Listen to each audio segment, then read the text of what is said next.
যেমন আবু বকর সিদ্দিক রাদিয়াল্লাহু তাআলা আনহু বলেন, আমি যখন কালিমা পড়লাম, আমি ছিলাম সিরিয়ায়। ওই সিরিয়ার জমিনে আমি একটা স্বপ্ন দেখলাম, আকাশের তারকাগুলা আকাশের চারটা খুলে আমার কুলের মধ্যে পড়ে গেছে। এমন একটি স্বপ্ন দেখার পরে আমি পাদ্রীর কাছে গেলাম, পাদ্রীকে গিয়ে প্রশ্ন করলাম, কি স্বপ্ন আমি একটা দেখলাম। পাদ্রী ডাক দিয়ে বললেন, আমি আপনাকে 3টা প্রশ্ন করব, জবাব দিবেন, তাহলে আমি স্বপ্নের তাবিরটা আমি করে দেব। এমন সময় পাদ্রী বললেন, আপনার বাড়ি কি মক্কায়? হযরত আবু বকর সিদ্দিক রাদিয়াল্লাহু তাআলা আনহু বললেন, হ্যাঁ, আমার বাড়ি মক্কায়। জোরে সুবহানাল্লাহ। ডাক দিয়ে বললেন, আপনি কি কুরাইশ বংশের?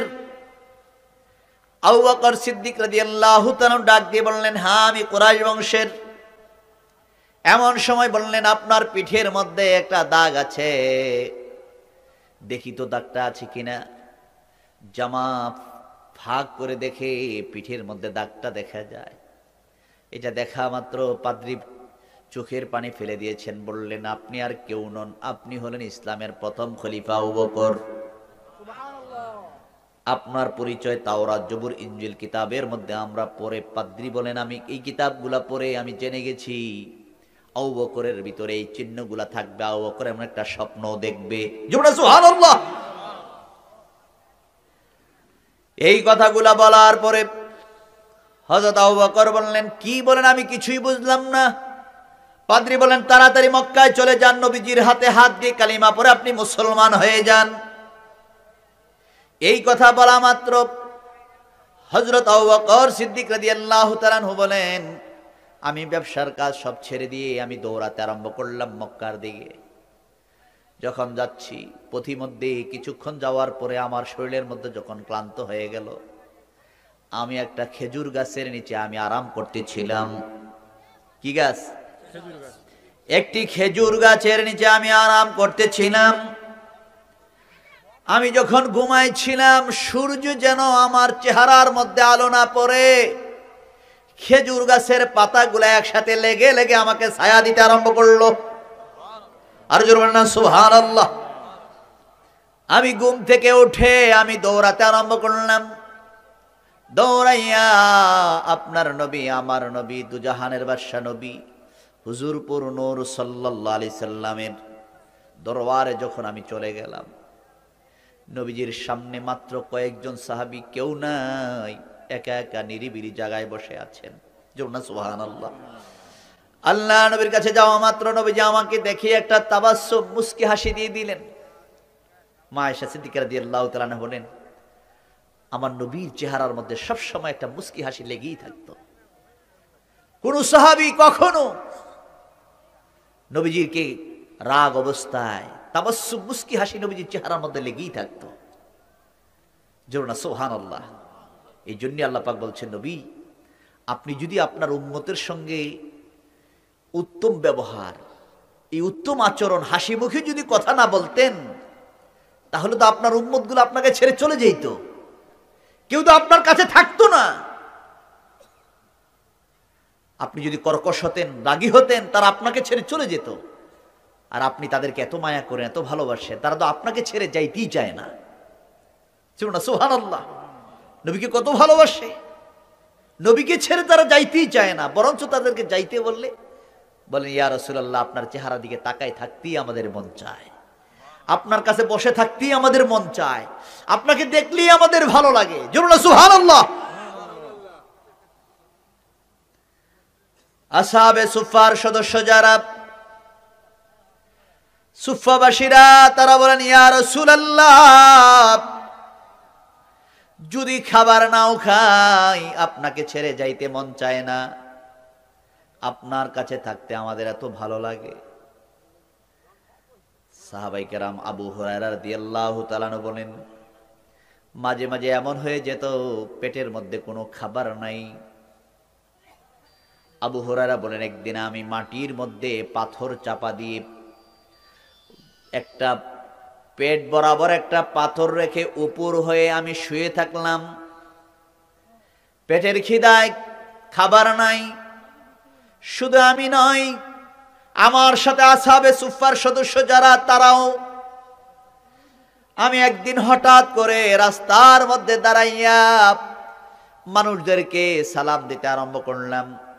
দেখি আমার সালামটা শুনে কারোর দয়া লাগে কিনা।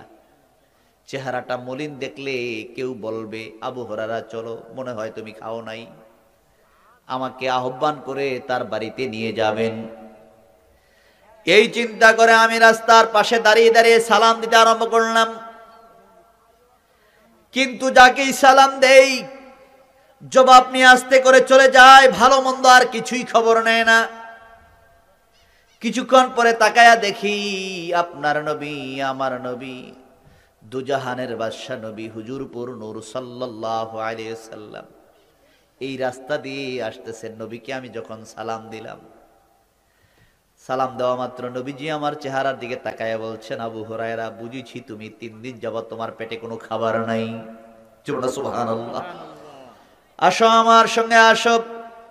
আবু হুরায়রার হাতটা টান দিয়ে ধরে নবীজির বগল মোবারকের নিচে চাপ দিয়ে ধরে আবু হুরায়রাকে নিয়ে হাঁটতে আরম্ভ করলেন। আবু হুরায়রা রাদিয়াল্লাহু তাআলা আনহু বলেন, নবীজির বডির সাথে, দেহ মোবারকের সাথে আমার হাতটা লেগে যাওয়ার কারণে আমার হাতের মধ্যে এমন শীতলতা, এমন আরাম অনুভব করলাম। আমার মনে হলে যেন আমার শরীরের মধ্যে কোনো পেরেশানি নাই, কোনো ক্লান্ত নাই, খিদা নাই। সুবহানাল্লাহ। নবীজি আমাকে নিয়ে হুজরার মধ্যে চলে গেলেন। মা আয়েশা সিদ্দিকা রাদিয়াল্লাহু তাআলা আনহাকে ডাক দিয়ে বললেন, আয়েশা, ঘরের মধ্যে কোনো খাবার আছে কিনা? আমার সাহাবী আবু হুরায়রা ক্ষুধার্ত এবং আসহাবে সুফফার সদস্যরা তারাও ক্ষুধার্ত, কোনো খাবার আছে কিনা? আয়েশা সিদ্দিকা রাদিয়াল্লাহু তাআলা আনহা বলেন, এক পেয়ালা দুধ আছে। এক পেয়ালা কি আছে? দুধ আছে, আর কিছুই নাই। এই হাদিসটা বুখারীতেও আছে, মুসলিমের মধ্যেও আছে। এক পেয়ালা দুধ আছে, আর কিছুই নাই। এমন সময় নবীজি বললেন, দুধটা আমার হাতে দাও। পেয়ালার দুধটা হাতে নিয়ে আল্লাহর নবী আবু হুরায়রাকে বললেন, আবু হুরায়রা, ওই আসহাবের সুফফার সদস্যদেরকে তুমি আহ্বান করো, দাওয়াত করো, যে নবীজি বলছেন হুজরার ভিতরে যাওয়ার জন্য। 70 জন সাহাবী তারা যখন হুজরার ভিতরে প্রবেশ করলেন, নবীজি আবু হুরায়রাকে বললেন, আবু হুরায়রা, সবাইকে তুমি দুধ পান করাও। এক পেয়ালা দুধ কয়জন খাওয়া যায়? আবু হুরায়রার মনে মনে চিন্তা হলো, না জানি একজনই তো টান দিয়া শেষ করে ফেলবে। আল্লাহ নবীর হাতের কি বরকত! হাতের বরকত আসেনি? হাতের কি মুআজিজা, কি বরকত! নবীজির হাতের মধ্যে স্পর্শ লাগা মাত্র মরা গাছ জিন্দা হয়ে যায়, মুর্দা পাথর কালিমা পড়তে থাকে। আর জোরে বলুন না সুবহানাল্লাহ। মুর্দা পাথর, যেই পাথরটা কথা বলতে পারে না, ওই পাথরকে ইশারা করলে পাথর কথা বলতে থাকে। জোরে সুবহানাল্লাহ। কেমন নবী! এমন সময় নবীজি পেয়ালাটা আবু হুরায়রার হাতের মধ্যে দিয়ে নবীজির আঙ্গুল মোবারক, কেউ বলেছে থুতু মোবারক, একটু দুধের মধ্যে লাগিয়ে দিলেন।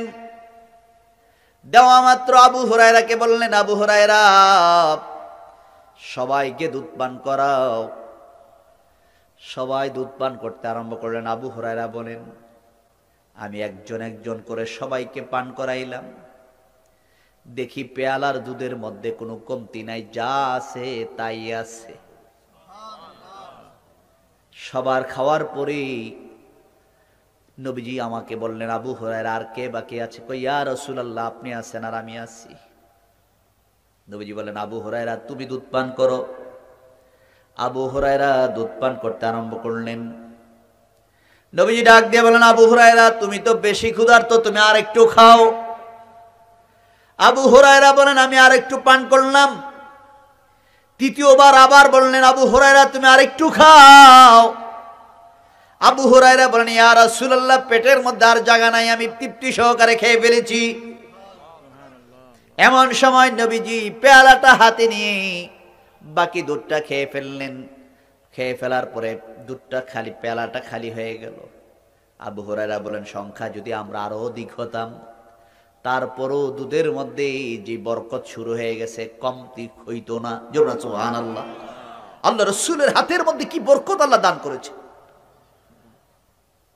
যে বরকতের কারণে রাসূল সাল্লাল্লাহু আলাইহি সাল্লামের অসংখ্য মুজিজা দেখে মানুষগুলা কালিমা পড়ে মুসলমান হয়ে গেল।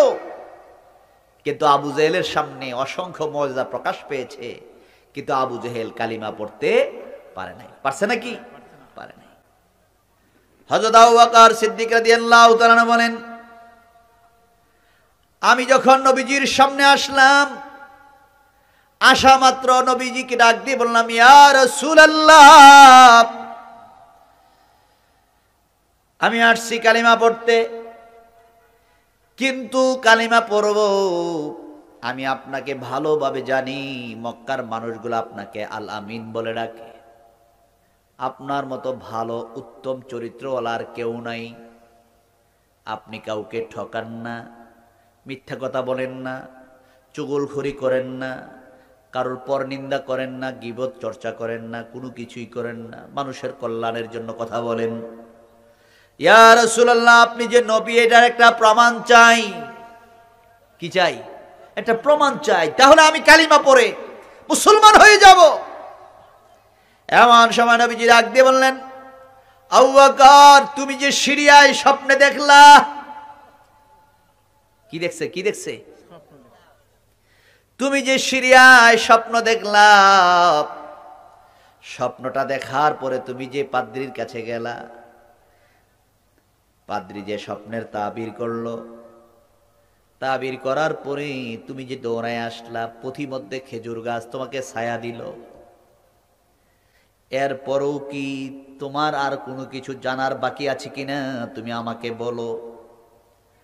হযরত আবু বকর সিদ্দিক রাদিয়াল্লাহু তাআলা আনহু বলেন, ইয়া রাসূলুল্লাহ, আমি সিরিয়ায় কি স্বপ্ন দেখলাম, পাদ্রী স্বপ্নের তাবির কি করলো, পথিমধ্যে খেজুর গাছ ছায়া দিল, পুরা খবর আপনার কাছে আছে। ইয়া রাসূলুল্লাহ, আমার আর কোনো কিছু জানার দরকার নাই, আপনি আমাকে কালিমা পড়ে মুসলমান বানায়া দেন। জোরে না সুবহানাল্লাহ। নবীর একটা ছোট্ট মুজিজা শোনার পরেই হযরত আবু বকর সিদ্দিক রাদিয়াল্লাহু তাআলা আনহু কালিমা পড়ে মুসলমান হয়ে গেলেন।